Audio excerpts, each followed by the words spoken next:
Mabuhay! Good day to all! I am your tutor Madge. Welcome to ETUlay, a free online tutorial, an initiative of the Department of Education, Information and Communications Technology Service, Educational Technology Unit, SHS-Edtech. This program is aimed at helping and assisting learners from kindergarten, senior high school, ALS, Alive, and SPED learners. Aside from answering the modules, the ETUlay is offering programs which you will surely look forward to. Together with our parents and teachers, the ETUlay will bridge the gap where difficulty and ease meet in learning new knowledge and skills. So, let us prepare our modules, pen and paper. Ready your mind to see and hear worthwhile and interesting lessons. Let us now study and learn, together with our volunteer online tutors. Tara na!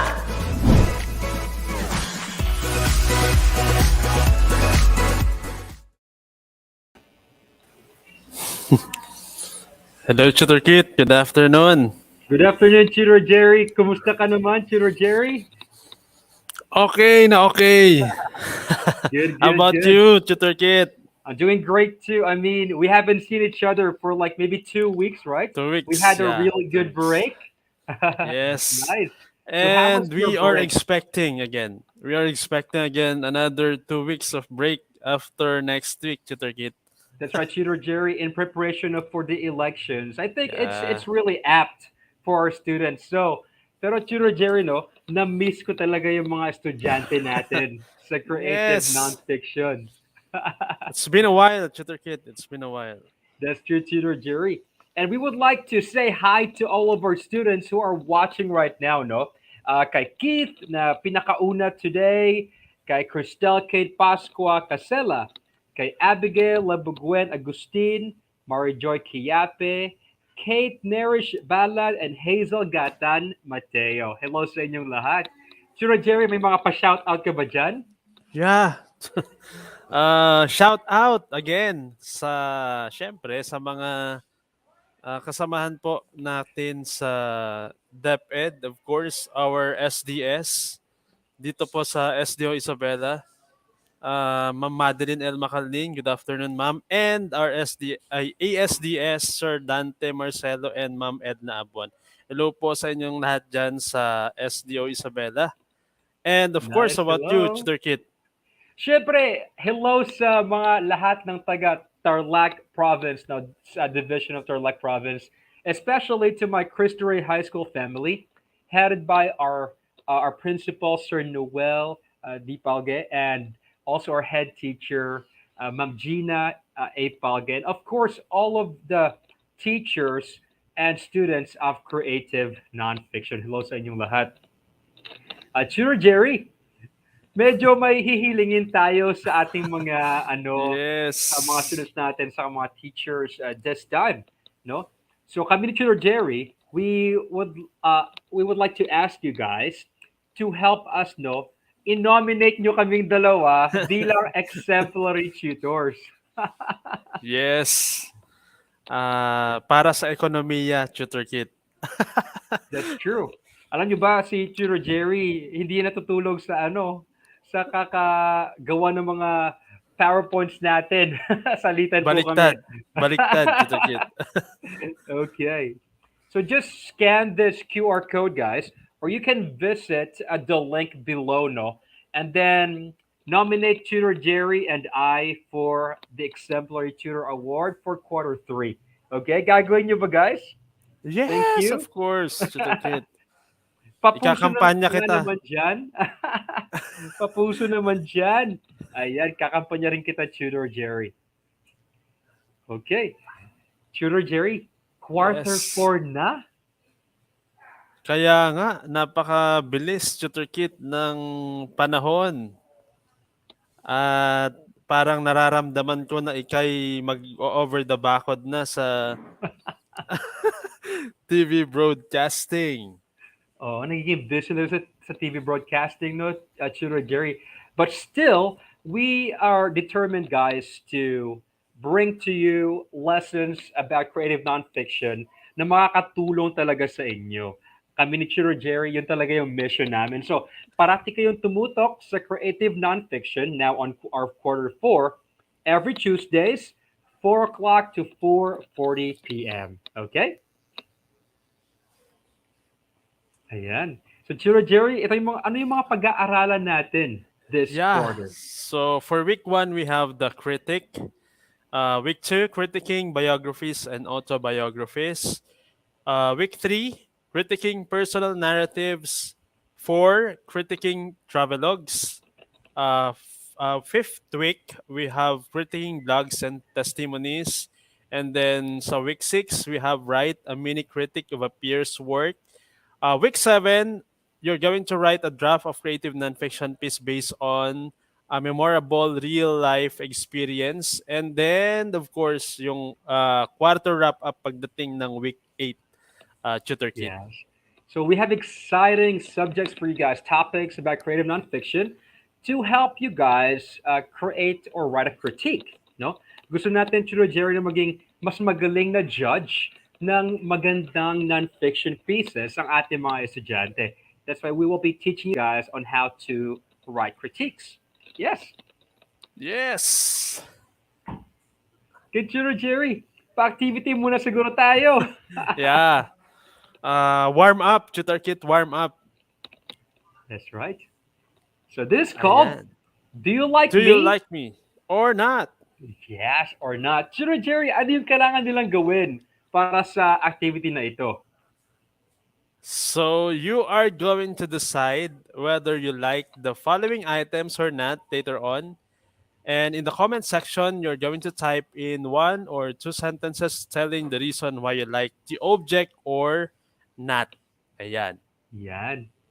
So basically, ipapakita lang natin yung mga objects na ito, Chiro Jerry, no? And then, they will just tell us why they like this object or not. So, simple lang, no? Guys, we would like Yeah. all of you to participate with us today. Okay, let's do this, Chiro Jerry. Ang Let's first go, item Chiro natin ay... Red. ano to, Chiro Jerry? Itlog na pula. Okay, Ayan. itlog na pula. Red Okay, guys. egg. Do you like itlog na pula or not? Or not. Can you tell us why you liked it, or if you don't like it, tell us as well why you don't like it. Tanangin ko muna si Tutor Jerry siguro. Tutor Jerry, gusto mo ba na itlog na pula?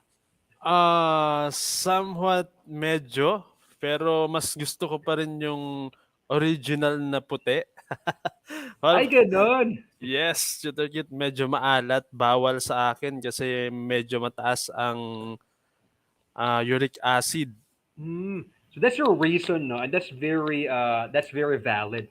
Ako naman, siguro pa minsan-minsan, I like itlog na pula na may kamatis. Yeah. No? Masarap talaga yun, Tutor Jerry. Tapos magbubudol fight. Ay, kasarap nun. Yes. Hello Depende pala. sa Oo. purpose. Depende, Tutor Jerry, no? Yeah. Hello pala kay Ma'am Charmaine Cabang, no? Nanonood sa ating yung best friend ko yan. Hello, ma'am. Wow. Ayan. Sino kaya ang unang sasagot?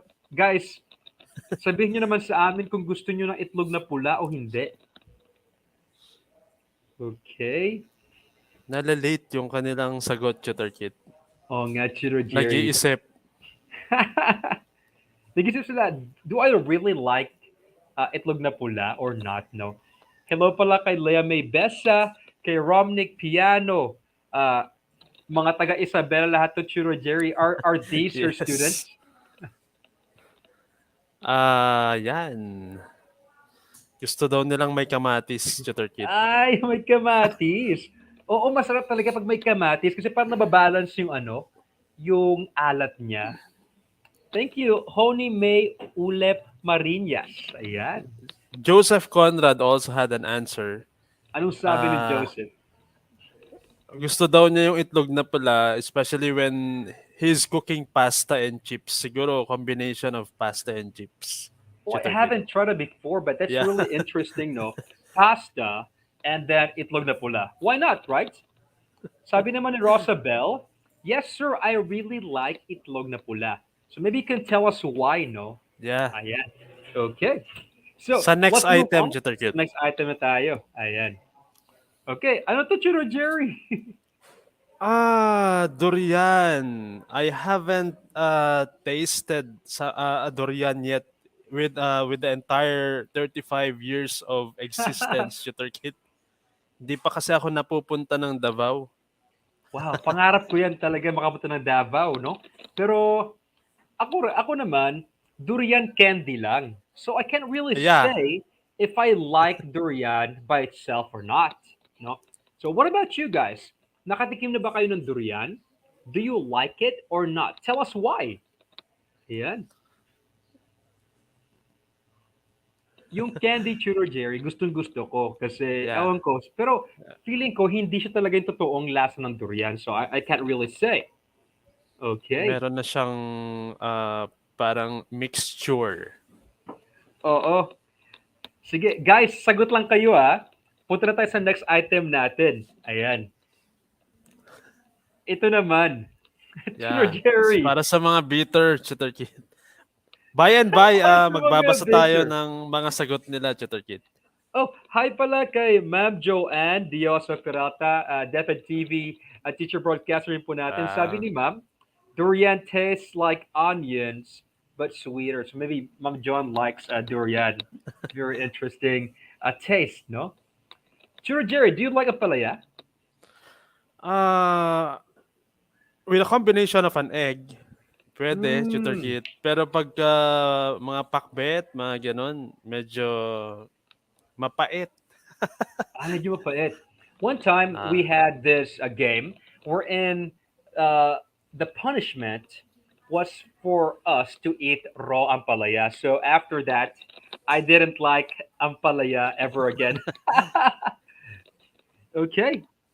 All right, guys. Medyo nalalate yung mga sagot ng ating mga estudyante, but that's fine. yes. Okay. Uh, so there are things, guys, that you like, and there are things that you don't like. No. So basically, whatever you say, it's right by you, and that's your own opinion, right? And that's actually connected to our topic today, and that is the critique. The And critique. today, we will tell you what it is, why should we write a critique, and how to write a critique. Hey, Churo Jerry, may sagot si Keith RG. Yes, Tutor Kit. Yes. Pwede mo bang basahin para sa atin, Churo Jerry? Yeah. From what I've heard, durian stinks. I haven't seen nor eat durian, and from the judgment of those who already ate it, I think I wouldn't like eating the fruit from how it smells. Hmm. Ayan. Basically, Mhm. ang first impression kasi pagka durian ang naririnig, yung kanyang smell. True. And actually, Keith RG here gave us a very valid point, no? So, hindi lang siya nagsabi na, oh, I don't like durian. She also gave some piece of evidence, no? Para to support her claim na ayaw niya ng durian. Ayan. So, sabi naman ni Honey May Ulit Marinas, teacher ko po si Sir Jerry. Tabis to, Tutor Kit. Sabi niya, durian po, hindi pa po ako nakatikim, pero curious po ako kasi kung anong lasa niya. Yung ampalaya naman po, gusto ko po pag may egg lang siya. Ayan, so pareho kayo Chino Jerry. Yes. Okay. So now, let's go straight to the critique, no? So Chino Jerry, ano nga ba ang critique? So, critic is, it could be a noun or a verb. When we define it as a noun, it's an analysis and evaluation of a subject, situation, a literary work, or anything else. And then, pagka verb naman siya, it's to analyze and evaluate a subject, situation, literary work, and others. That is based from the Webster's New World College Dictionary, 4th edition, Tutor Kit. Yes. And remember these guys, no? Yung sinabi kayo ni Chino Jerry, no? It's an analysis and it's an evaluation. So pag sinabi mong ina-analyze mo, Chino Jerry, di ba parang hinihimay-himay mo siya, tinitingnan mo kung maganda ba siya, o okay ba siya. Parang yung ampalaya, di ba? Yes. Titikman mo muna kung nagustuhan mo o hindi. Tapos i-analyze mo, gusto ko ba itong pait na ito? Doon ka mag-decide kung ayaw mo o hindi. No? And here's a really good thing to know, guys. critique, no? Hindi siya critic. Kasi yung critic, ito yung taong nagbibigay ng critique. But Yes. you say the word as critique. Critic. Critique. So, yung ano niya, yung kanyang stress ay sa second syllable natin. Critique. So, medyo mahaba yung second syllable natin. So, I can say, no, that I have written a critique. So, it's a noun.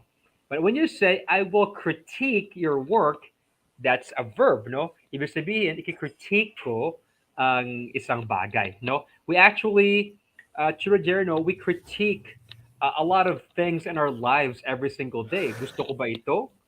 Ayaw ko ba ito? Parang ganun na. So, we analyze and Yes. we evaluate stuff. Pero this time, ang gagawin lang natin ay i-critique natin yung subject, situation, or ang literary work. Okay. So, ano pa kaya, Tutor Jerry, yung critique? Yes. So other than that, Tutor Kit, critique is an opinion supported by evidence. Yeah, opinion, and then you have the evidence about the themes, setting, symbols, and other elements of a nonfiction piece. So they Okay. have the words opinion and then evidence. That's true, Tutor Jerry. Ibig sabihin, kapag nag-critique ka, Tutor Jerry, hindi mo lang, for example, sinabi mo na, gusto ko itong bagay na ito. Yun yung opinion mo eh. Pero, hindi pwede na wala kang ebidensya kung bakit gusto mo ito. So, for example, kanina di ba, ayaw ko ng ampalaya kasi mapait siya. So, yung opinion is, ayaw ko ng ampalaya kasi mapait siya. This is your evidence. So, parang ganun yung concept ng critique. You tell us your opinion, and then you tell us why you say so. Parang ganun. No? So, Yes.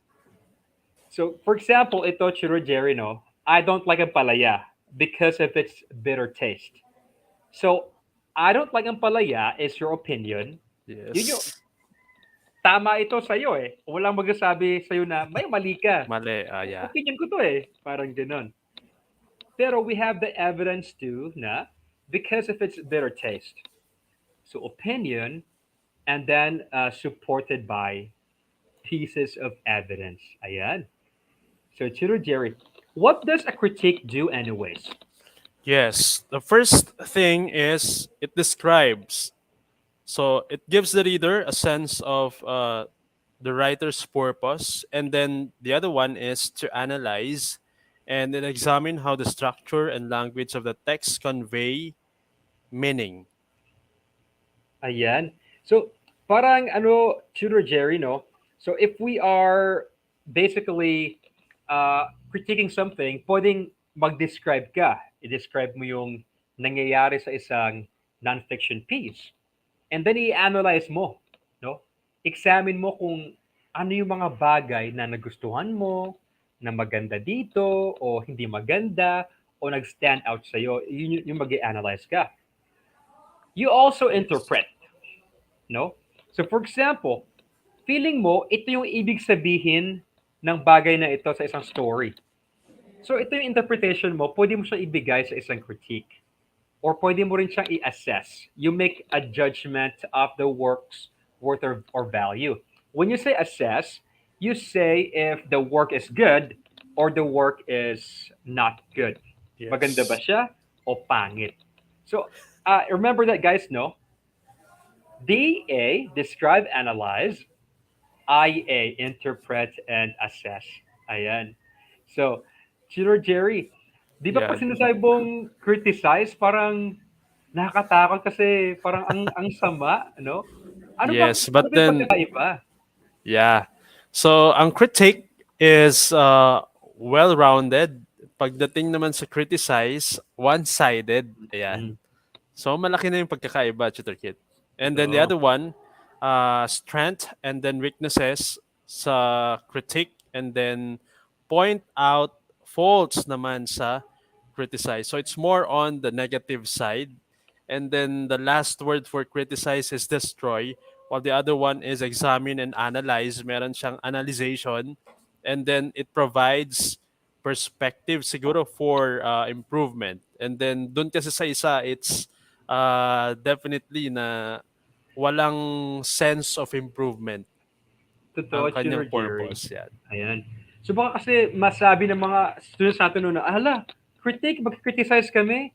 Baka lahat na lang ng masama sabihin nila sa isang work no. So hindi siya ganun. When you are critiquing something, basically you are looking at both sides, no, the good, the bad, the strengths, the weaknesses. You examine the work and then you provide perspective. So hindi siya yung puro lang negative. Ayan, Chiro Jerry. Okay. Yes. So, we will now go to the structure no na ibibigay natin sa ating mga estudyante. Kasi Chiro Jerry, yung pagkikritik talaga ay isang buong essay yan.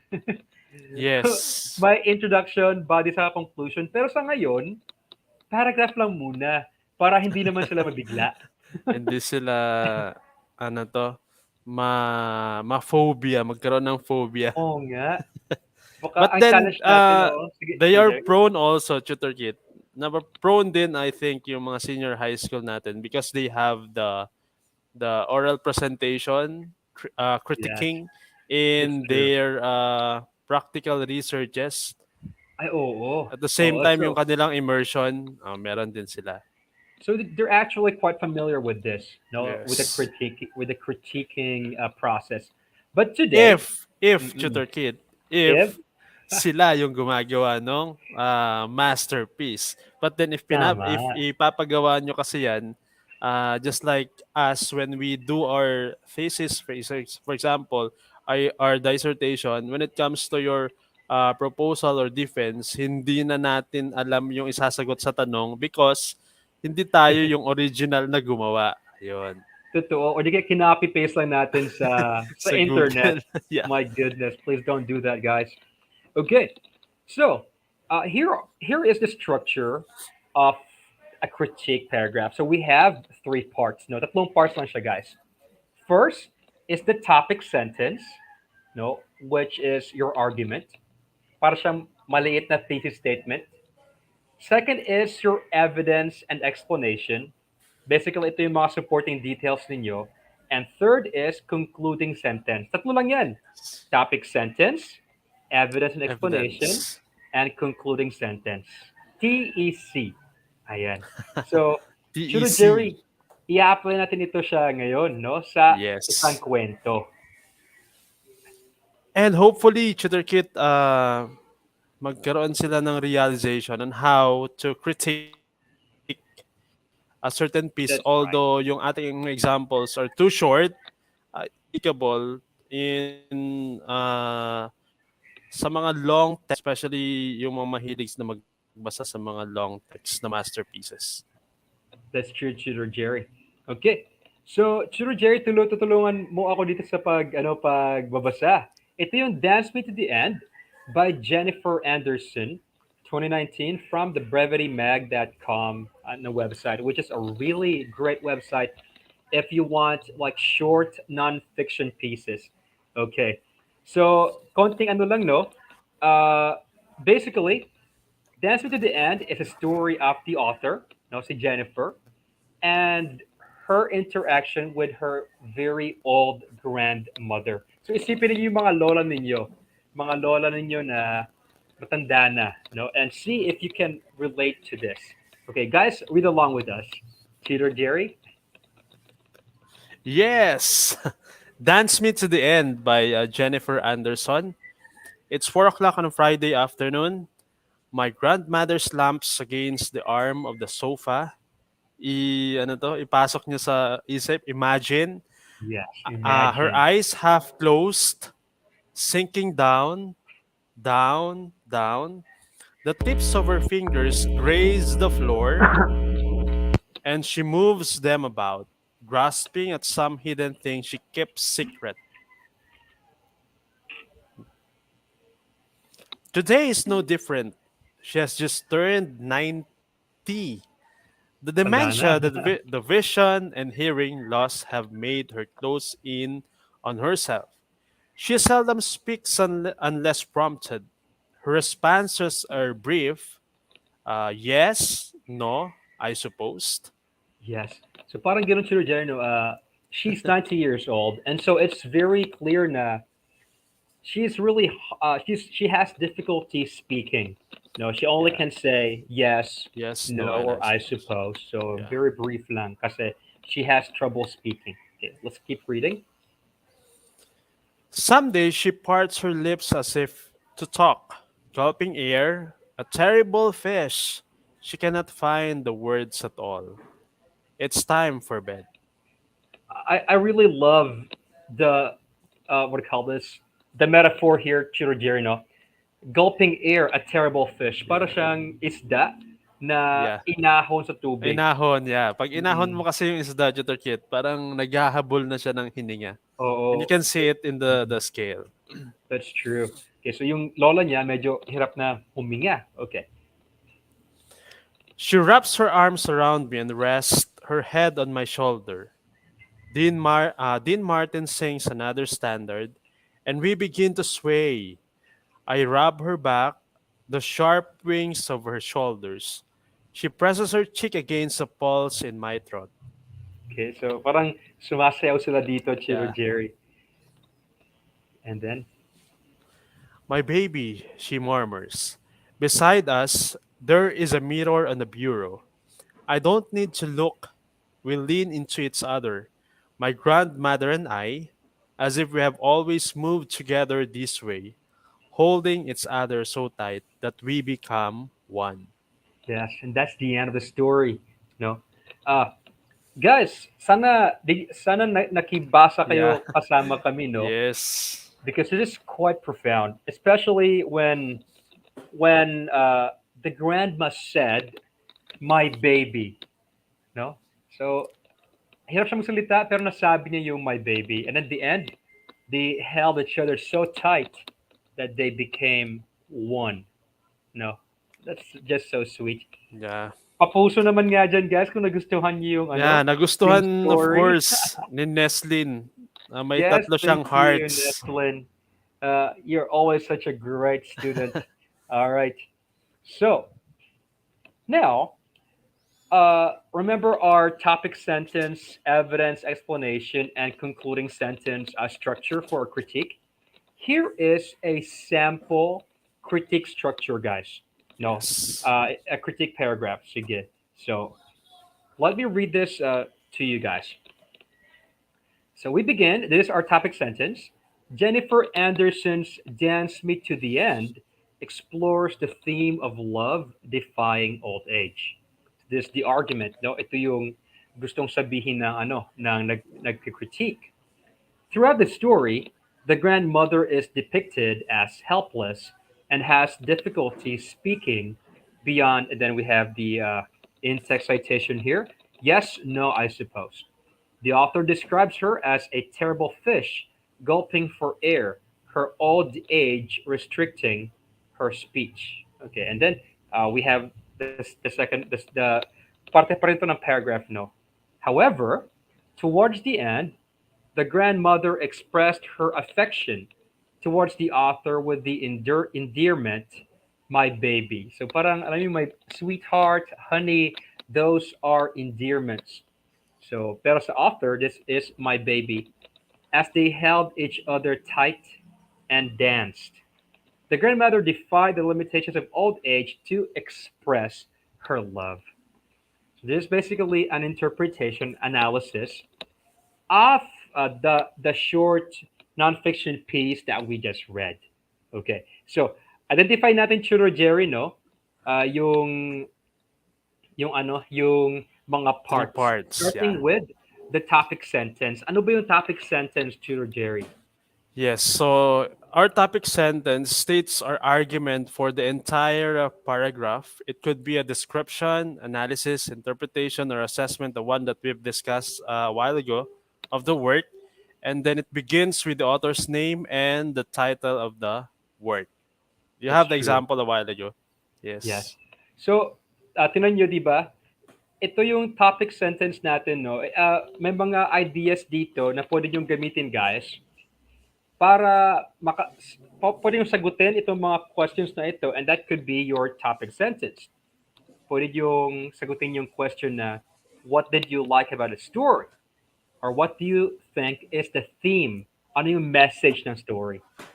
What do you think about the characters? Ano yung tingin mo sa mga characters? Are they good people?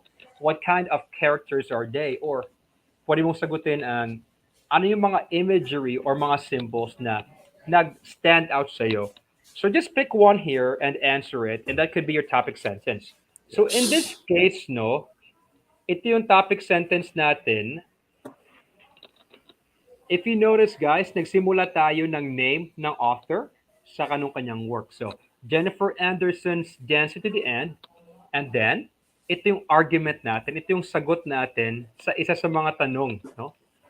Ito about the theme. Explores the theme of love defying old age. Old age.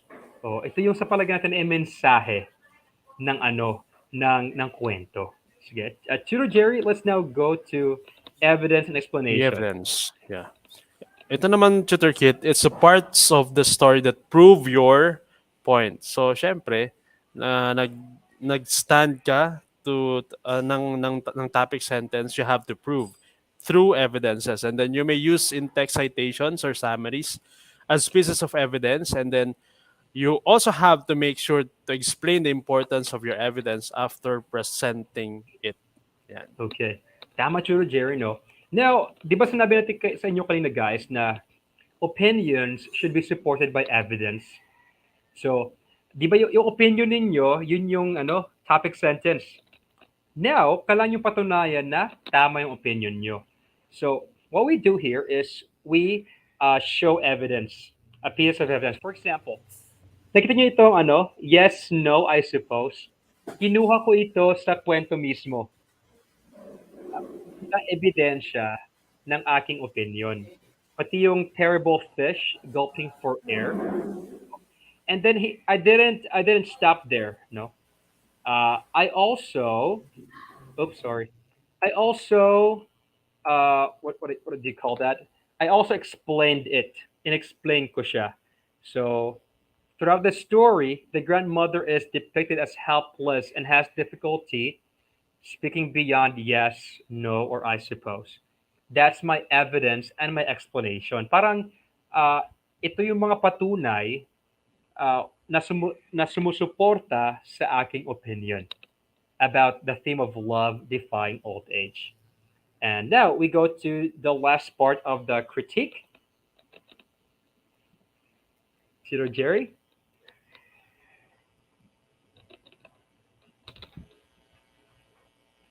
Tutor Jerry, are you there? Sorry, Tutor Kit, naka-mute pala. Ay, Ah, okay, Tutor Jerry. Concluding sentence reinforces your topic sentence. It reminds your readers about the argument you're trying to prove. And then, na-prove mo ba yon or hindi? Basically, Yes. makikita yon sa concluding sentence. And then, it provides a closure we all need. So, pag maganda ang beginning, syempre, you have to assure na maganda rin yung end. Ayan. Yan. Para may closure, Tutor Jerry. No? Di ba, Yes. kapag nag-break kayo ni ex, Naks- dapat may closure. Parang yes! ganun. Para maka-move on tayo. Tama. The concluding sentence, guys, kind of acts like that, no? So if you remember, our topic sentence is about old age and love. Sa concluding sentence, parang sinabi lang natin ulit, ni-restate lang natin ulit yung ating topic sentence in a different way. Para lang ma-remind yung ating readers na ito yung argument natin. So our concluding sentence here is, the grandmother defied the limitations of old age to express her love. So, kung babalikan natin yung ating topic sentence kanina, ito siya same din siya. Same lang siya. Less the author's name and the title of the work. Oh, yan. So, Tutor Jerry, 5 minutes na lang Yes. pala, pambihira. We need to read your example, Tutor Kit, and maybe they could give the critique of that certain example. Yun na Para yung challenge challenge natin siguro. no? Yeah. So, Tutor siguro yung Kit. checkpoint. Kasi maganda yun. Nabasa ko. Sige, Tutor Jerry. Yung checkpoint siguro, gawin na lang nating review next week. Next, yeah, next. Okay. So guys, Ipasok natin now, na review next week. oo, Yan. we will read now this piece, no? Na sinulat ko. And then the challenge is for you guys to write a critique Critique, yan. uh, about this. Okay, let's try and read this. Okay. Please do Okay, the Tutor honor, Jerry. Tutor Kit. Okay, ako ba? Tutor Jerry, sige. Let's do this. Ikaw yung author eh. Okay, we used to be. He was sitting at the last bench on the last row of the humid church building. I did not make eye contact. I never tried. He would not either, I'm sure. However, I see him in my peripheral vision. His expression somber. By the way, I'm writing about my best friend here. He looked tired, 3 days old worth of mustache and scruff, his hair disheveled, a little different than what he used to have. He had great hair, I would tell him that. He used to smile from across the building. We were really close, like brothers. Best friends, I think, at least from before. I turned left towards the restrooms. He was there. It was a narrow corridor. I couldn't have avoided him. I did not. We made eye contact. Uy, kapatid, I said. Kuya, he said. The hug was tentative. It was so fast, it felt like a blur. It was more of an obligation, like he did not have a choice, like it never happened. He left, and I kept walking. I never looked back since. So that was the end of the story. And Tutor Jerry, we will now go straight no to the challenge. Yes. And I am, syempre, I'll be telling you guys to have have the masterpiece of Sir of Tutor Kit as our challenge. Ano, yung critique masterpiece. Yan. We Huwag na will kayo be maghanap ng siguro, iba. oo. Ay, naks ka nun. Sir Jerry, ipapost natin siya sa ano no, sa ETUlay Yeah, NonFiction na page. I'll be posting also the masterpiece of Tutor Kit in our GC so that you'll have kasi Tutor Kit I required my students 5 sections actually to have the weekly challenge sa amin as their performance output kaya hindi sila pwedeng hindi gumawa. Ayan. Ayun. Okay. That's great, Tutor Jerry. All right. Yes. So we will now have no your challenge ninyo guys. So we have read that piece we used to be. And this now your challenge. Tutor Jerry, ano yung challenge nila for next Yes. week? So for next week, you're going to critique paragraph, and that the certain paragraph is the one Tutor Kit have read. 35 sentences about an excerpt sabi. But then you're going to follow the topic sentence, evidence and explanation, and then the concluding sentence format. Meron naman yung recording na to, you can just Yes. look back later on if you wanted to have some realization, understanding, a deeper understanding of the lesson. And then you're going to post your critique paragraph using the hashtag ETUlay NonFiction Yes. on Tuesday. Yes, we will be waiting for your submissions, guys. Okay, and we don't want to be over time. This is Yes. from Winston Churchill. Criticism may not be agreeable, but it is necessary. It fulfills the same function as pain in the human body. It calls attention to an unhealthy state of things. But mind you, guys, not all criticisms are bad, no? Some criticisms may just point out some specific or important things that are worthy of like magnification, no? So if somebody does a critique, then that means that somebody noticed something profound with your work. And that Yes. ends our session for today. Yes. Oh, Na nakatapos naman tayo, itulay. Sir Jerry. Naitulay ang week 1, Tutor Kit. Yes. And join us again next week, guys, sa ETUlay natin. And of Yes. course, nominate us, Tutor Jerry and Tutor Kit, for Quarter 3 Exemplary Tutors. Thank you so much.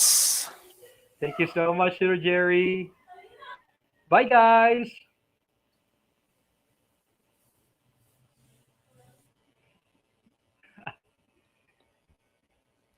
See you next week. Ang husay naman! Natapos mo ang iyong tutorial session kasama ang iyong mahusay na ETUlay tutor. May bago ka bang natutuhan? I-share na yan gamit ang hashtag ETUlay Level Up. Huwag aalis ha, dahil may susunod pang programa na pwede mo ring panoorin at salihan. Dahil naghihintay na ang iyong mga tutors. Happy learning dito sa ETUlay!